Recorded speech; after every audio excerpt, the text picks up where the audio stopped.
Då står vi här lite utanför Unnaryd i Halland och ska prata med representanter från Svensk kolinlagring. Vill du berätta lite vad ni gör och om er verksamhet? Ja, men precis. Ja, Klara Lindegren heter jag, är verksamhetsledare för Svensk kolinlagring. Och vi har en plattform och ett program för jordbrukare som vill ställa om till mer agroekologiska principer och bruka jorden på ett sätt som då lagrar in kol. Så att vi skapar som en kolsänka istället för att släppa ut koldioxid. Och på vilka sätt gör lantbrukarna det? Ja, men vi har några olika spår som de kan välja att gå med i.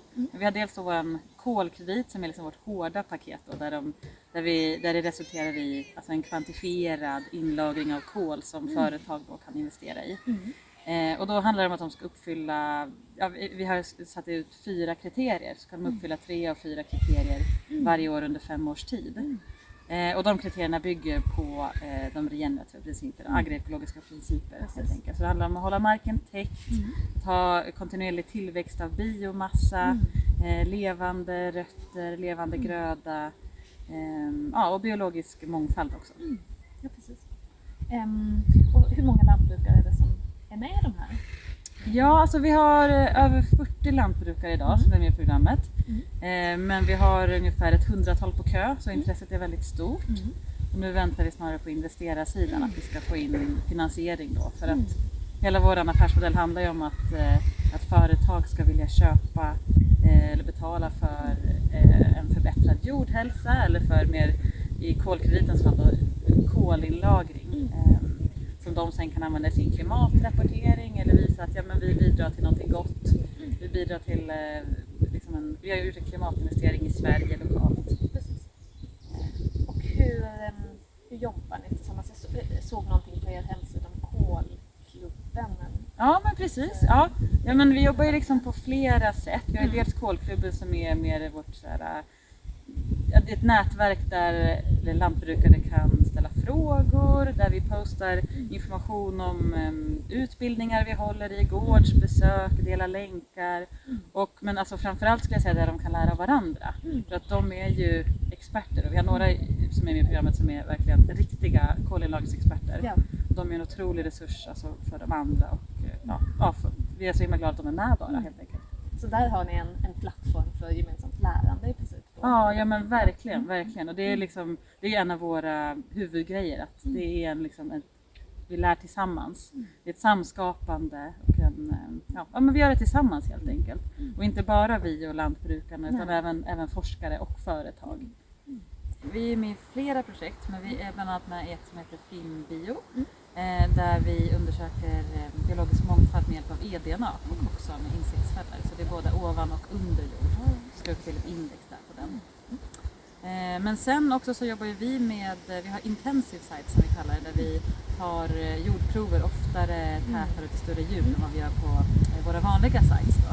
Det handlar om att vi får till, eller i Sverige då så saknas det forskningsförsök, framförallt på jordar som är kommersiellt brukade. Så det finns när man tittar på kanske enskilda metoder, men vi vill att man ska titta på komplexa odlingssystem som då faktiskt är hur lantbrukare brukar jorden på riktigt. Så faktiskt ute på en gård. Ja, precis. Och gärna tillsammans med lantbrukare. Kanske att lantbrukare kan få ställa frågorna och så kan forskare följa med. Men visst är det så att ni har börjat jobba mer med Living Lab approach, eller att ni jobbar med Living Lab? Jo, men precis. Ja, men vi jobbar ju precis så. Att vi jobbar ju med verkliga gårdar som implementerar den här typen av agroekologiska principer, ett kolinlagrande jordbruk. Hur ser ni framtiden för Svensk kolinlagring? Vilken riktning vill ni?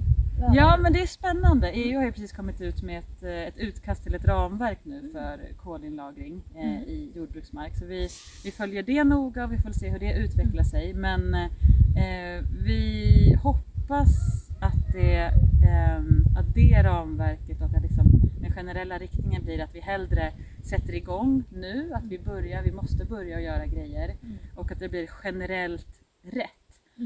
Istället för att vi ska låsa in oss i kanske att vi måste ha vissa beräkningsmodeller som kan ge oss ett väldigt exakt svar men som kan vara fel.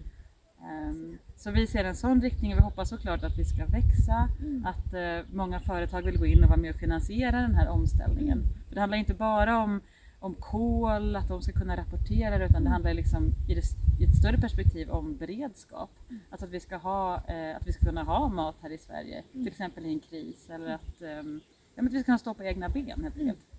Resiliens. Ja, resiliens, ja verkligen.